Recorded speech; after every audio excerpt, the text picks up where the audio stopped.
حضرت علی علیہ السلام کی بہادری مدینہ منورہ میں ایک وقت ایسا آیا جب دشمن مسلمانوں کے خلاف خفیہ منصوبے بنا رہے تھے۔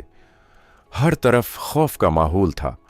اس وقت حضرت علی اپنی بہادری، سچائی اور اللہ پر مکمل بھروسے کی وجہ سے مشہور تھے۔ ایک رات رسول پاک صلی اللہ علیہ وسلم نے حضرت علی علیہ السلام کو ایک اہم ذمہ داری دی۔ دشمن رسول اللہ صلی اللہ علیہ وسلم کو نقصان پہنچانا چاہتے تھے، اس لیے آپ صلی اللہ علیہ وسلم نے ہجرت کا فیصلہ فرمایا۔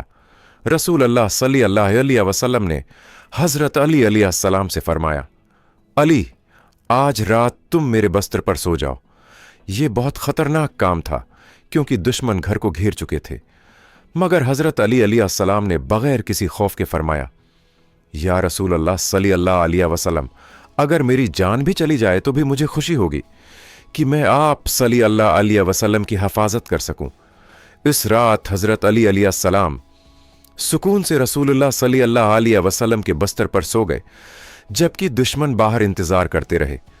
اللہ تعالی نے اپنے محبوب صلی اللہ علیہ وسلم کی حفاظت فرمائی اور رسول اللہ صلی اللہ علیہ وسلم بحفاظت مدینہ کی طرف روانہ ہو گئے۔ صبح جب دشمن گھر کے اندر آئے تو وہ حیران رہ گئے کہ بستر پر رسول اللہ صلی اللہ علیہ وسلم نہیں بلکہ حضرت علی علیہ السلام موجود ہیں۔ حضرت علی علیہ السلام کی یہ بہادری قیامت تک مسلمانوں کو سکھاتی رہے گی کہ اللہ پر بھروسہ کبھی ضائع نہیں ہوتا۔ حق کے راستے میں قربانی دینا عظیم عمل ہے۔